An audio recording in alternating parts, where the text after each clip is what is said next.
अब बस यही बचे, इसी की शादी होनी बाकी है। अरे नहीं दीदी, अभी शादी वादी नहीं करनी मुझे। अच्छा तू भी शादी नहीं करेगी? भाभी वो 1500 रुपए चाहिए थे। गाइस वीडियो को लास्ट तक देखो। अच्छा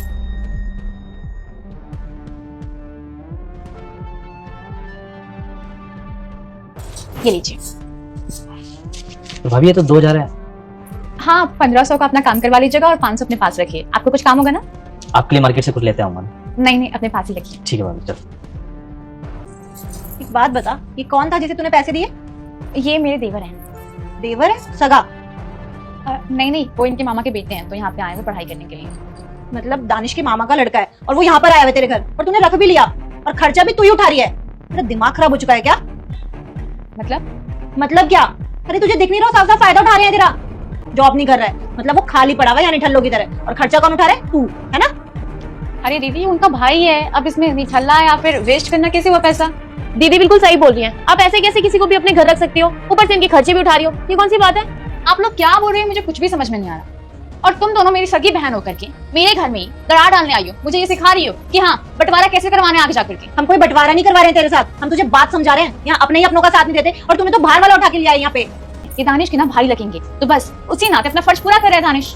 अरे तू तो हेल्प कर रही है, सोच उसकी, जिस दिन उसकी जॉब लग जाएगी ना तो यहाँ से चुपचाप भाग जाएगा, बता के भी नहीं जाएगा। और रही बात पैसों की, जो पैसे इतने लौटा रही है ना तो उस पे एक पैसा नहीं देगा वापस, समझी तू? हाँ दीदी आप बिल्कुल सही बोल रही हो, इसे कहते हैं अपने पैरों पर कुल्हाड़ी मारना। मैं कोई अपने पैरों पे कुल्हाड़ी नहीं मार रही हूँ, ठीक है? और आप दोनों ना ये ना बहुत जल्दी समझ जाओ कि ऐसे ना रिश्ते में बस दरार पैदा होती है और कुछ नहीं, खुशियां नहीं मिलती है। और फैमिली ना इससे एकजुट नहीं रहती है, फैमिली टूट जाती है। और मैं तो यही बोलूंगी दीदी प्लीज अपने घर को भी ना संभाल के रखो, क्योंकि मुझे लगता है ना आपकी इस सोच के साथ ना शायद आपका घर ना बहुत जल्दी टूट सकता है, समझे आप? देख रही है ना शिवानी, कितनी जुबान चलने लगी है इसकी।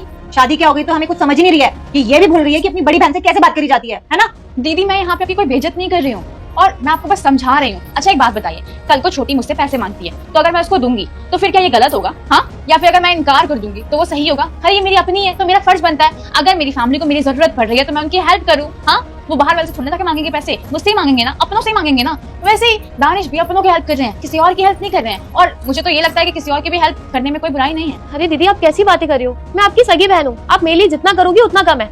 और वो तो सगा भी नहीं है, आएगा यहाँ पर खाएगा पिएगा, पूरे मजे उठाएगा और चला जाएगा, उसका तो फायदा ही है ना। अगर राम जी की लड़ाई थैनोस से हो जाए तो राम जी को जिताने वाले वीडियो लाइक करके कमेंट में रेड हार्ट भेजो, और थैनोस के फैंस सब्सक्राइब करके पर्पल हार्ट भेजो। छोटे तो चुप रहे, समझी? तुझे ना एक पैसे की समझदारी नहीं है, और अभी ना तेरी शादी वादी नहीं हुई है, बड़ी हो गई लेकिन तेरे पास दिमाग नहीं है। शादी अगर तेरी हो गई ना और तेरी अगर ऐसी ही हरकत रही तो अपने घर में ना एक दिन भी नहीं टिकेगी, समझी? और ऊपर से ना मम्मी पापा की पूरी बेइज्जती करवाएगी अपने ससुराल में।